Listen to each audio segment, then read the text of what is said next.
Muy buenas tardes, esto es Sobre el Tapete, soy Carolina Cifuentes y hoy vamos a hablar de la crianza. ¿Junto a quién? A León Trachtenberg. Él es magíster en educación, es educador y director también, así que sabe muchísimo del tema, hay que aprovecharlo para escuchar todos sus consejos y tú puedes hablar con él directamente marcando el 212-4024, dejando tus comentarios, opiniones y testimonios a nuestras cuentas de Facebook y Twitter que ya están apareciendo en pantalla. Más adelante vamos a hablar también de la comida. Si eres principiante en la cocina, ¿cuál plato crees tú que se debería iniciar para estas dotes culinarias, ¿no? Si tú sabes mucho de cocina, también danos tu opinión. Hay quienes dicen que las lentejas, que el arroz, que el huevo frito, hay quienes no saben freír huevo. Entonces, aquellos que recién están empezando a cocinar, ¿con cuál plato deberían empezar? Danos tu opinión más adelante en el programa. Le damos la bienvenida a nuestro primer invitado, León Trachtenberg. Gracias por estar con nosotros. ¿Qué tal? Bien. El tema de la crianza, la gente necesita saber, ¿no? Porque hay padres que planifican, hay otros padres muchísimos más que no planifican. Y en el momento de la adolescencia, sobre todo, que se dice y se cree que es el tema más, la etapa más complicada, ¿no? de la crianza y la educación y de la relación entre padres e hijos. ¿Qué hacer? Los padres se vuelven locos. ¿Esto es verdad? ¿Crees que así es en la realidad? ¿O hay ciertos truquitos que tendríamos que tener en cuenta? Todo vínculo humano es complicado. Es decir, de un padre con un recién nacido, de un padre con su pareja, de un padre con su propio padre o madre, y por supuesto un padre con adolescente. También de un padre con un hijo adulto. Porque uno tiene, por un lado, el rol de padre, que tiene incorporada la idea de que uno tiene que marcar la pauta, pero a su vez el rol de la buena crianza, que implica que yo voy a darle herramientas a mis hijos o a mis alumnos, si soy educador, para que ellos tomen decisiones y ellos organicen su vida. Entonces la adolescencia es la edad en la que el niño quiere dejar de ser niño y por lo tanto hacer lo que hace cualquier adulto, pero a su vez todavía no tiene la seguridad y la tranquilidad de un adulto, por lo que recela el hecho de que uno no observe, no esté a su lado, no lo acompañe. Entonces, en esta tensión entre no quiero que estés, pero si no estás, me molesta que no estés, esa es la tensión propia del adolescente. Y la adolescencia quizás es el momento, uno de los momentos más importantes de la vida, en la que hay una gran cantidad de sorpresas, una gran cantidad de situaciones que no están bajo control de los padres, pero donde la guía de los chicos va a ser lo que se cultivó en ellos antes de ser adolescentes. O sea, el tema de la prevención, por no como la todos los temas. La formación previa. Inicial, claro. Por ejemplo, si un niño es educado desde que tiene 5 años, 4, 5, 6 años, a pensar bien lo que hace, a tomar decisiones, a asumir las consecuencias por sus actos, a opinar, a pensar, a confrontar, a sostener una posición aunque sea discrepante con el resto, a argumentar cuando tiene algo que decir, a escuchar al otro cuando el otro tiene algo que decir. Si eso es parte de su formación previa, cuando sea adolescente, él no va a renunciar a esos elementos que ya están en su estructura de comunicación, de personalidad. En cambio, un niño o un joven que siempre hacía lo que quería, era antojadizo, todo lo que quería se lo daban los padres, rompía cualquier norma de orden, digamos, horarios, hora de levantarse, hora de comer. Ninguna norma. No había normas. Claro, se educa en un ambiente caótico, cuando es adolescente va a ser mucho más caótico. Y también podría ser a lo contrario, demasiadas normas, demasiadas reglas, también, que también pueda querer este cambio en la parte de la adolescencia. Muchas veces es el caso típico de hijos de militares o gente que tiene una actuación militar en la casa, en la que por un lado el niño sabe que no puede hacer nada que no esté pautado, normado, y si transgrede le van a gritar, pegar, amenazar, Dios sabe qué. Y cuando este niño puede rebelarse, se rebela. Entonces, una de las maneras de rebelarse es desacatar todo lo que en algún momento le plantearon como valioso. ¿Así por así? así por así. ¿La rebeldía es inherente en cualquier adolescente o hay excepciones? Lo que pasa es que hay la rebeldía con causa en el sentido, este es el momento para tomar venganzas de todo lo que mis padres hicieron que me molestó, me dañó, me mortificó. O hay la rebeldía con causa, que es la del joven inteligente, la del joven talentoso, que por ejemplo no quiere estudiar. Y no quiere estudiar porque lo que le enseñan o lo que le piden en el colegio es una tontería. Le piden memorización, mecanización, le piden una disciplina que es absurda para estos tiempos. Lo amenazan que van a quitarle puntos si se portan mal. Y entonces hay una rebeldía natural de aquel que dice, me voy a portar mal al propósito, o no voy a estudiar al propósito porque lo que ustedes me están pidiendo es absurdo, porque no están tomando en cuenta mis opiniones, porque no están tomando en cuenta lo que sentimos los jóvenes cuando ustedes nos tratan así. Por angas o por mangas hay una rebeldía que es canalizable, por supuesto, siempre y cuando estés dispuesto a escuchar, a sentarte, a conversar, a tomar en cuenta los puntos de vista de los jóvenes, y se ve más favorecida si desde antes de ser adolescente el niño ya estaba acostumbrado a este tipo de comunicación, sea con los padres o los maestros. Vamos a reiterar el teléfono 212-40-24. ¿Tu hijo adolescente es rebelde con causa o sin causa? ¿Qué tipo de manifestaciones está teniendo en casa o en el colegio que tú dices, ¿cómo hago? ¿Cómo le hablo? ¿No? ¿Cómo manejo esta situación? Llámanos al 212-40-24 o escríbenos a nuestras cuentas de Facebook y Twitter. ¿Hay muchos tipos de adolescentes? ¿Los rebeldes con causa y sin causa? ¿Hay más? Bueno, hay de todo, pero es difícil hacer categorías porque la rebeldía es algo que está ahí, es como, no sé, es como decir la alegría. Por supuesto que hay gente que no exterioriza mucho alegría, pero tiene momentos de alegría. Así es. Y tiene momentos de tristeza. Entonces eso de hacer categorías, además tienes jóvenes que con algunos adultos son rebeldes y con otros no. Entonces no es una característica instalada en la persona. Lo que sí hay es adolescentes caóticos en el sentido de que no tienen rumbo porque no están acostumbrados a que haya un orden en su vida. ¿Qué cosa es finalmente la autodisciplina o la autorregulación? Cuando el niño es pequeño, él necesita ver que hay un mundo ordenado en el que él vive, donde hay normas desde la hora de levantarse, la hora de desayunar, la hora de comer, la hora de ir al colegio, la hora de bañarse, la hora de dormir. Cuando hay una estructura y de hábitos y de organización, él paulatinamente incorpora la estructura y se convierte en suya. Ese es el tránsito entre la disciplina externa y la disciplina interna, hecha con padres que acompañan, padres que tienen una misma línea, o sea, cuando el papá dice una cosa, la mamá dice lo mismo. Son coherentes. Son coherentes, igual que en la escuela. Cualquiera que sea el profesor o el padre es coherente. Entonces el niño entiende de que el mundo tiene estas reglas, que así es como hay que comportarse. Entonces, esas rebeldías, entonces, y uno lo incorpora. Esas rebeldías sin causa entonces quizás son incoherencias, incongruencias de los padres de familia. Una parte es cuando, digamos, hay una parte de la rebeldía que es la toma de distancia natural de todo adolescente que quiere ser adulto y que para diferenciarse tiene que ser distinto a sus padres o tiene que hacer cosas distintas a las que le dicen, porque cada vez que él haga algo que sus padres le piden es como si se sintiera niño, pero él ya no es niño. Entonces hay una rebeldía natural, hay una confrontación natural que es parte del proceso de formar su identidad. Que se podría denominar sana. O sea, que es sana, me parece perfectamente. A mí me daría mucha tristeza que haya niños jóvenes que no tienen padres con quienes pelear, en el sentido de que tiene que haber conflicto para que tú marques tu posición, para que tú definas tu manera de pensar, para que tú puedas deslindar, mi papá piensa así, yo pienso así. Si tiene que haber un conflicto. Pobre del niño que no tiene con quién pelear, o sea, ese es un niño aplastado. Que no significa ser desobediente.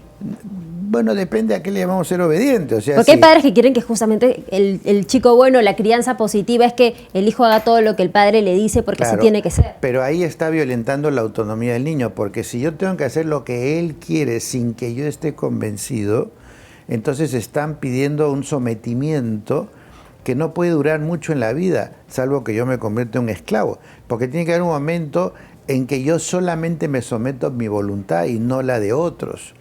Entonces, si mis padres interpretan que quererlos, respetarlos, significa hacer lo que ellos dicen, están violentando mi autonomía, porque una cosa es aconsejar y otra cosa es imponer.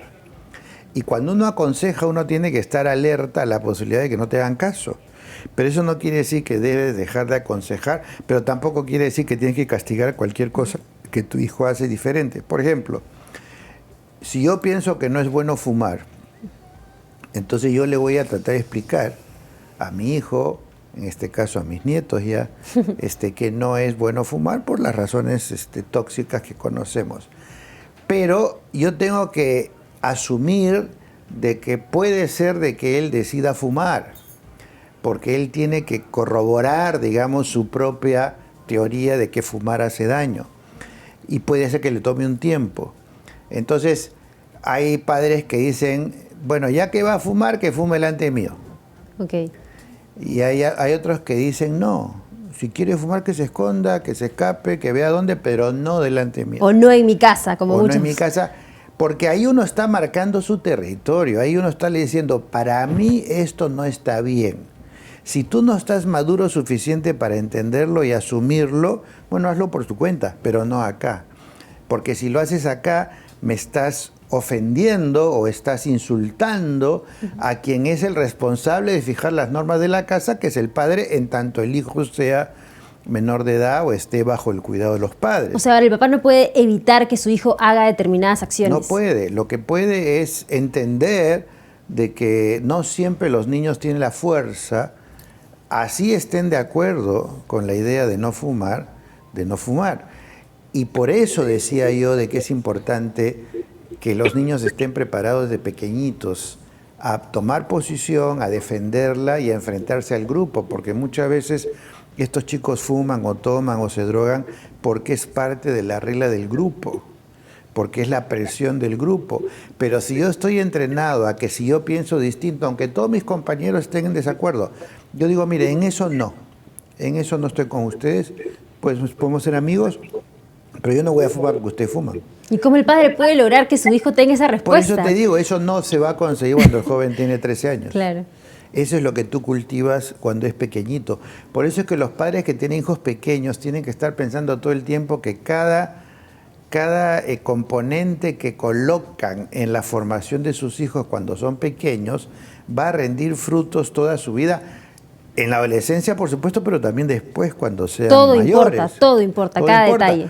Porque la naturaleza humana es así. Tú no naces a los 11 años. Tú naces al momento de nacer con 0 días de existencia en este mundo, pero ya tienes una mochila de lo que ocurrió durante el embarazo y antes inclusive. Y después cada día que pasa, cuando tú llegas al nido, por ejemplo, a los 3 años, ya son 3 años de experiencias, de qué pudiste hacer, qué no, qué aprendiste, qué no aprendiste, terrible, sí. Cómo te relacionas con tus padres, con los adultos, con los hermanos, con los amigos, con los juguetes, con el lenguaje. Eso... El primer día de clases en el nido ya tienes una historia larguísima atrás. Todo un background. Mucho más cuando eres adolescente. ¿Está bien la definición de ambos chicos como rebeldes? Bueno, en realidad, todo adolescente que no es rebelde, más bien es para preocuparse. Okay. ¿No? Ahora, Porque 22 y 18 años ya pasaron la adolescencia. Adultos menores, por ponerles algún nombre. Hay gente que es adolescente a los 35 Toda años. la vida. O sea, ahora, el hecho que sean hijos de madres o padres diferentes no marca ninguna diferencia, porque en una familia del mismo papá, mamá, donde hay 3, 4 hijos, también van a encontrar que los chicos son diferentes. Así es, así es. Y hasta cierto punto es natural y normal que lo sean, porque los chicos, no nos olvidemos, que hacen un proceso parecido de diferenciación o complementación respecto a sus hermanos. O sea, si mi hermano es muy ordenado, muy organizado, entonces es natural que haya alguien que es desorganizado.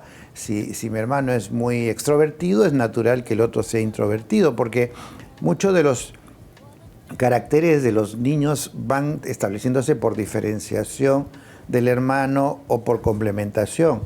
Esto se ve mucho en mellizos que conviven todo el claro. día y raros son los casos de mellizos similares. Casi siempre marcan sus diferencias y son casi como complementarios. De manera que el hecho que sean distintos me parece muy natural. Más aún uno es hombre, la otra es mujer. Es mayor razón todavía. Pero él quiere corregir todavía un poco, ¿no? Claro, por ahí es donde el problema de dar consejos en los medios es que sin conocer a los padres, sin conocer a los hijos, sin conocer el contexto, sin conocer las maneras como el padre le plantea las cosas a los hijos o los hijos las replican, se define que son rebeldes porque el padre lo define así y uno tiene que darle un consejo. Entonces, esto es absolutamente inviable. Lo más que le puedo decir es que no se puede pelear y ganar todas las batallas. Hay batallas que tienen que ganar los hijos. Lo que uno tiene que hacer es escoger cuáles. En cuáles se las va a jugar el todo por el todo y en cuáles, bueno, si va a ganar el hijo, va a ganar, ¿no? Por ejemplo, una de las batallas que a veces uno pierde es el de la ropa, o el del orden, o el peinado, o en los aretes. Las modas.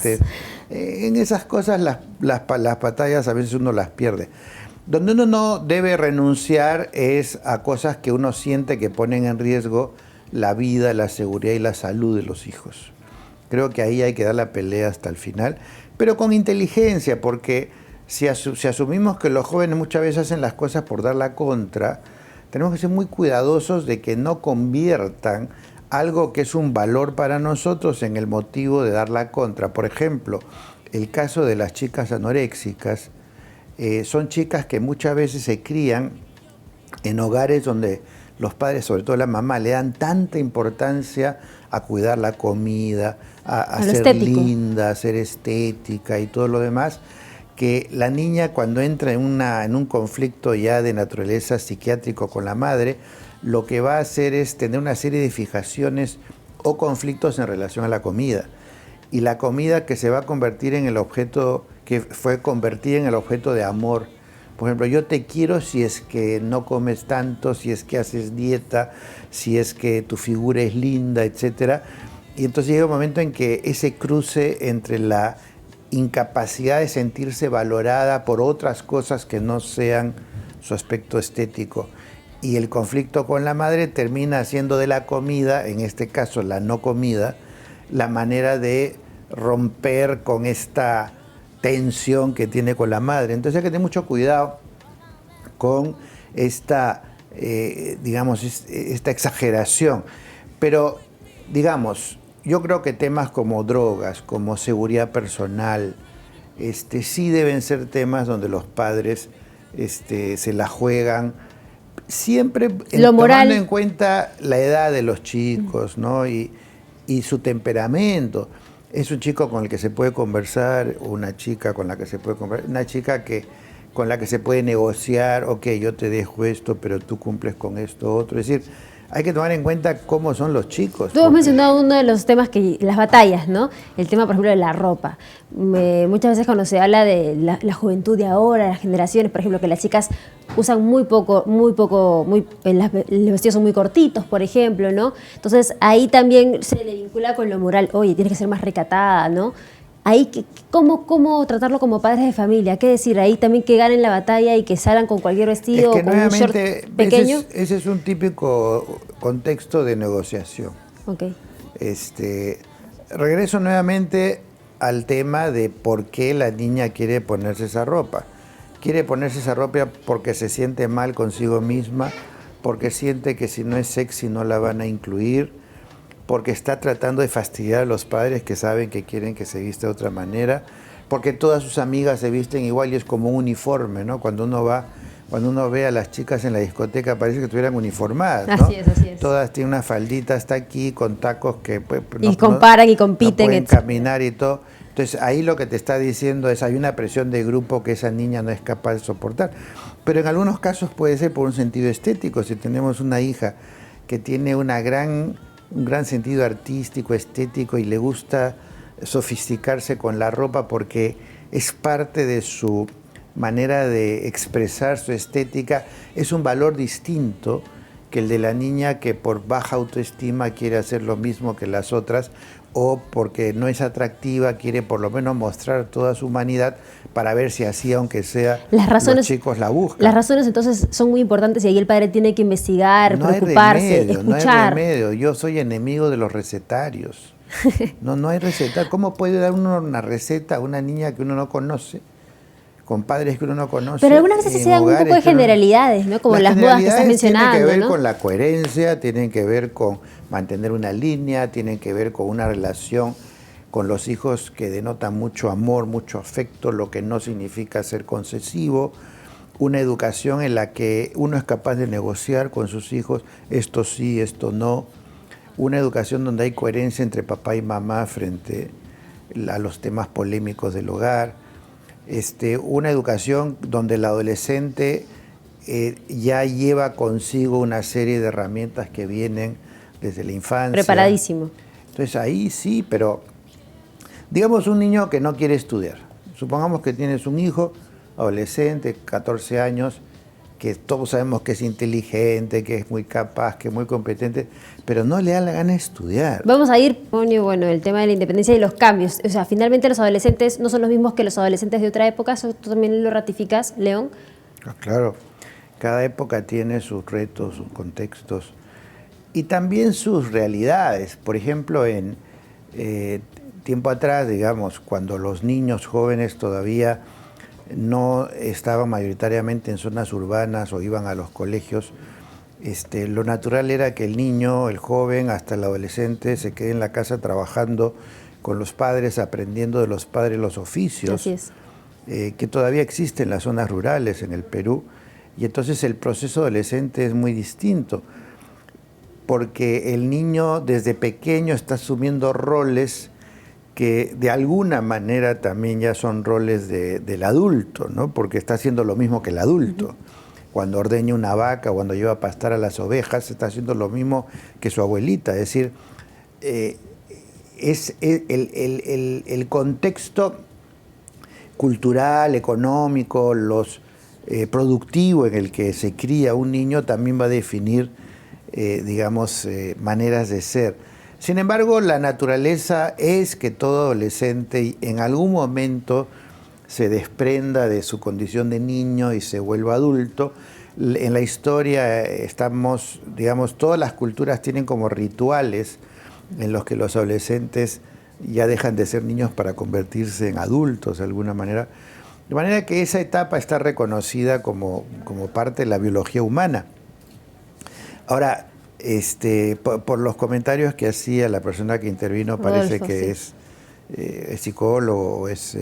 Ha analizado muy bien la situación. Porque, claro, ese es el quehacer de quienes analizan a la adolescencia desde la visión informada, académica, ¿no es cierto? Hay muchos padres que se asustan, pues no saben qué hacer, se desesperan. Y está la otra dimensión, que es la dimensión de, ¿y cómo lo haces? Porque yo como director de colegio tengo un montón de papás que son psicólogos y que parece que se olvidaron de toda su formación cuando les toca a sus hijos, ¿no? Porque están un poco confundidos. Esta confusión de roles entre ser papá o mamá y ser psicólogo y a veces inclusive ser maestro, conflictos, no siempre se resuelve de la manera más favorable. Entonces, yo creo que ahí es donde uno tiene que reconocer sus limitaciones y a veces pedir ayuda de terceros, ¿no? Que pueden mirar de afuera la situación y decirte, oye, tengo la impresión de que tu relación con tu hijo es muy tirante, mucha tensión, muy autoritaria, o eres muy relajado, muy distante, muy indiferente, y que eso puede estar contribuyendo a algunos problemas en tus hijos. Ahora, yo insisto mucho en el tema de la rebeldía con causa, porque hay demasiadas situaciones que producen rupturas en las relaciones padres e hijos a partir del hecho de que el hijo no hace cosas que los padres quisieran o esperan, pero que en realidad es una respuesta natural de un joven que está expresando su identidad, está expresando su opinión. Por ejemplo, si yo soy, por decir, una persona muy dotada para, no sé, para la matemática, y en el colegio el profesor me enseña pero de una manera tan aburrida, tan tediosa, me dejan tareas inútiles y demás, yo desperdicio mi talento, yo desperdicio mi capacidad, entonces simplemente no voy a hacer nada en esa clase, como una expresión de rebeldía, pero que implica un desacuerdo con que esa persona que se supone que me va a enseñar, a estimular, es un desastre. Entonces voy a tratar de conversar en la clase, escaparme de la clase, no voy a estudiar, no voy a hacer tareas, pero con justa razón, porque el hecho de que haya alguien que se llama profesor no me obliga a mí como alumno a hacer lo que él quiere, salvo que él tenga esta presencia magnética, interesante, que hace que yo quiera aprender, que hace que yo me interese. Pero hay otros que hacen todo lo contrario, que te ahuyentan, que te molestan. Yo recuerdo mucho un profesor, me parece que era sí, de biología, que cuando hablaba no pasaba la saliva. Y a mí me producía una irritación enorme. Y tenía ganas todo el tiempo que me boten de clase, porque no soportaba. Entonces, claro. Y así todos tenemos un profesor, ¿no? Que recordamos. Uno o más, o toda la escuela. Hay gente que siente que la escuela es una cárcel, prefería no ir. Entonces tengamos cuidado con echarle la culpa al adolescente de ser un rebelde, un transgresor, cuando los factores que motivan su transgresión pueden ser válidos. Y eso es lo que estamos concluyendo, o sea, saber investigar, que no todos reaccionan de la misma manera, no categorizar a los adolescentes. Yo lo que creo que hay que decirle a los jóvenes, yo personalmente soy enemigo de las tareas, dicho sea de paso, pero vámonos al caso que se ha planteado. Yo lo que creo que hay que hacer es explicarle al joven, decirle, mira, yo puedo entender que las tareas te aburran, probablemente si yo tuviera que hacerlas también me aburrirían, sin embargo, es un requisito para que puedas cumplir con estos profesores que te van a evaluar y con esa evaluación van a definir tus posibilidades de postular a la universidad. Esa es la realidad. Ahora, si tú quieres jugarte la carta de no hacer la tarea y correr el riesgo de que te desaprueben y demás, tu problema. Es una consecuencia del joven. Es una consecuencia de una elección que tú has hecho como joven, que has decidido que vas a dar la batalla contra las tareas o contra lo que fuera.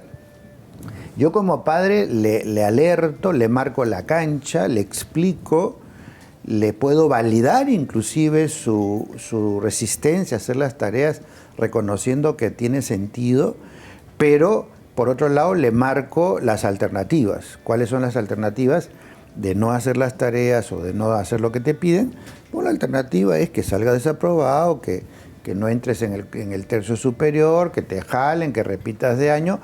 Eso ya es algo que tú vas a decidir. Perfecto. Y aún si el costo fuera un jalado, yo como padre no me metería más allá de simplemente explicarle, marcarle la cancha y alertarle de lo que puede ocurrir. Ya tienen la opinión entonces de León Trachtenberg. Él es magíster en educación, educador y director escolar.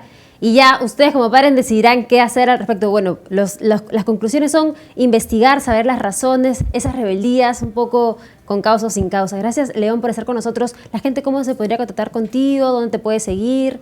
Mira, yo tengo un Facebook en el que está mi nombre, cual es público, cualquiera puede entrar. También un Twitter. Hay una página web donde yo publico todas las semanas mis artículos, que es bien fácil, es www.trachtenberg.com. O sea, uno pone Trachtenberg en Google y le aparece mi página web, mi Facebook. Excelente. Es abierta, es gratuita, es todo el que quiere puede visitar, no hay ninguna restricción, claro. Excelente. Muchísimas gracias por estar con nosotros. Bueno, encantado.